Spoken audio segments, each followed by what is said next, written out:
Review test 1 हो चुका था। ये रिव्यू टेस्ट क्या है? दूसरा। रिव्यू टेस्ट पहला वाला क्वेश्चन वेक्टर से है, इंपॉर्टेंट है। दूसरा वाला क्वेश्चन भी इंपॉर्टेंट है। तीसरा वाला क्वेश्चन भी क्या है? डायमेंशन से इंपॉर्टेंट है। चौथा वाला क्वेश्चन भी बहुत वेरी वेरी इंपॉर्टेंट है, हमेशा बार बार पूछता है डाइपोल पे क्या होगा, इलेक्ट्रिक फील्ड और डाइपोल पे डिस्टेंस की कितना प्रोपोर्शन होता है। ये भी क्वेश्चन इंपॉर्टेंट। लोग आर स्क्वायर मार्क चलाते नहीं, क्या होता है? आर क्यूब होता है। पाँचवा वाला भी क्वेश्चन सीधे इक्वल टू के क्यू बाई आर स्क्वायर, ये भी इंपॉर्टेंट है। छठा वाला भी क्वेश्चन इंपॉर्टेंट है, स्टेटमेंट वाइज क्वेश्चन है। आजकल जो क्वेश्चन आ रहे हैं सब स्टेटमेंट वाइज आ रहे हैं। उसके बाद आइए तो सातवां वाला क्वेश्चन टोटली रिपीट करेगा, इसमें कोई संदेह नहीं है, बहुत इंपॉर्टेंट। टोटली रिपीट करेगा, इसमें कुछ भी डाटा चेंज नहीं करेगा। सातवां। आठवां वाला क्वेश्चन देख लीजिएगा, वेक्टर उसका क्या बोलते हैं, परसेंटेज एरियर का है, आ भी सकता नहीं भी आ सकता है। नाइन्थ वाला क्वेश्चन बहुत इंपॉर्टेंट है, बहुत ही इंपॉर्टेंट है। हाँ, 100 मान सेल ये होती है, डिस्टेंस होती है, टोटल 42 सेंटीमीटर है, कुछ नहीं करता। 42 में से 3 जाएगा, फिर 100 में से 42 घटा करके जो लेंथ आएगी उसमें से 2 घटा देंगे ना, P/Q इक्वल टू R/S कर देंगे, आंसर आ जाएगा। 9 वाला क्वेश्चन में केवल डाटा चेंज करेगा, कॉन्सेप्ट यही रहेगा। नीट और जेईई वाले ध्यान देंगे इसको। उसके बाद आ जाइए फिर 10 वाला क्वेश्चन तो नीट में भी रिपीट किया है और जेईई में भी किया है। क्या पूछता है? डिफ्लेक्शन करंट इंपॉर्टेंट है। K equal to current upon deflection. क्या पूछा है? के डिफ्लेक्शन इज हाल द फिगर मेरिट अच्छा क्वेश्चन है, क्योंकि लोग फार्मूला याद करते नहीं, क्वेश्चन पूछ देगा फिगर मेरिट क्या होती है। फिगर मेरिट क्या होती है? K equal to current upon deflection. तो करंट निकालने जाए इक्वल टू V/R से, और डिफ्लेक्शन दिया हुआ है, रख देंगे, वैल्यू आ जाएगी।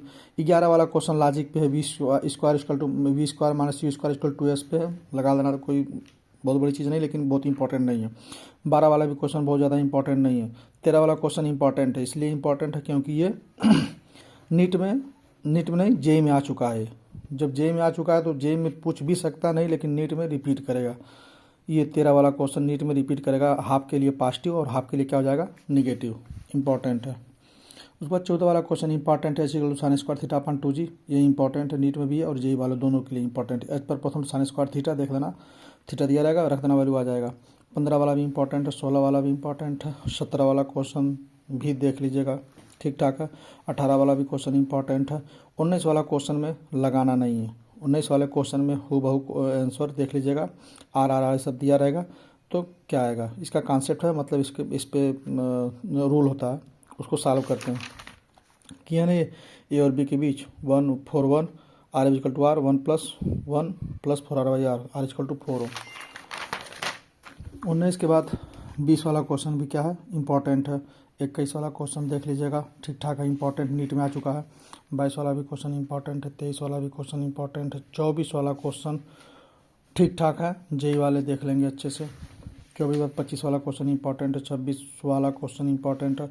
27 वाला क्वेश्चन इंपॉर्टेंट है। 26 वाला क्वेश्चन यहाँ पे लगाया गया है, V1 equal to V2, V1 equal to ET equal to sigma upon K epsilon naught होता है, E2 equal to sigma 2 upon K2 epsilon naught, K1 upon K2, ठीक है।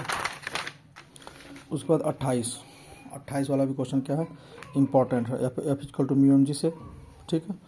W इक्वल टू F/D से लगाएंगे, आ जाएगा। 28 वाला इंपॉर्टेंट से formula पे है। 29 वाला भी इंपॉर्टेंट है, अच्छे सीधे फार्मूला पे है। 30 वाला क्वेश्चन खास तौर से इंपॉर्टेंट तो है, जेईई और नीट दोनों के लिए है। 31 वाला क्वेश्चन भी इंपॉर्टेंट है, जेईई और नीट दोनों के लिए। 32 वाला क्वेश्चन भी नीट में आ चुका है, जेईई वालों ध्यान देना, तुम लोगों में रिपीट करेगा, नीट में तो करेगा ही करेगा, ठीक है। 32 वाला क्वेश्चन जिसमें एंगल ज़्यादा होगा उसका डायपोल क्या होगा, 90 डिग्री पे क्या होगा, कम होगा, 2m cos थीटा, ठीक। 33 वाला क्वेश्चन भी इंपॉर्टेंट है, रिपीट करेगा नीट और जेईई में, कुछ चेंजिंग नहीं करेगा। 34 वाला क्वेश्चन बहुत खास नहीं है, आ भी सकता है और नहीं भी आ सकता है। 35 वाला क्वेश्चन इंपॉर्टेंट है। 36 वाला क्वेश्चन वेरी वेरी इंपॉर्टेंट, 36 वाला question very very important. Half M B square equal to Q into B या K equal to Q into B होता है। अब यहाँ देखिए 1/b, तो ये तो रिपीट किया है, फिर रिपीट करेगा। 36 वाला क्वेश्चन। 37 वाला क्वेश्चन भी इंपॉर्टेंट है, कई बार नीट में भी आया हुआ है और जेईई में भी आया हुआ है, थोड़ा सा टिपिकल है, इंटीग्रेशन है, लेकिन आ सकता है। 38 वाला भी question very very important, lambda equal to 3 - x है, इसको सॉल्व करेंगे, ठीक है ना, बहुत इंपॉर्टेंट ये भी है। 39 वाला क्वेश्चन आ भी सकता नहीं भी आ सकता। 40 वाला क्वेश्चन ठीक ठाक है, ये भी आया हुआ है, बस केवल कंपोनेंट में तोड़ना है। 41 वाला क्वेश्चन फार्मूले पे है, B equal to μ/Ni, five equal to BA cos theta, Q equal to डेटा 5/R, Q equal to Q 5 - 5 देख लेना, ये सीधे फार्मूले पे क्वेश्चन है। 41 वाला क्वेश्चन बस खाली बड़ा लिख दिया, लेकिन क्वेश्चन बहुत ईजी है।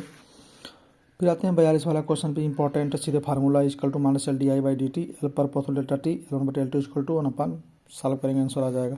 43 भी इंपॉर्टेंट है। 44 भी क्वेश्चन बहुत इंपॉर्टेंट, ट्रांसफार्मर पे क्वेश्चन आता है। VS/VP equal to NS/NP equal to IP/IS, कोई दिक्कत नहीं। 45 वाला भी क्वेश्चन सीधे फार्मूले पे equal to half L I square I equal to V/R रख देंगे, आ जाएगा 45। ये भी इंपॉर्टेंट है, ठीक। 45 जितना भी क्वेश्चन है ये सब नीट में, पूरा नीट और जेई में मेथड एकदम बिल्कुल पूरे क्वेश्चन का लेवल बिल्कुल यही रहेगा। जो क्वेश्चन का लेवल है ये, बस बहुत करेगा, केवल डाटा चेंज करेगा। कहीं कहीं तो डाटा भी नहीं चेंज करेगा, जहाँ जहाँ बोले बिल्कुल।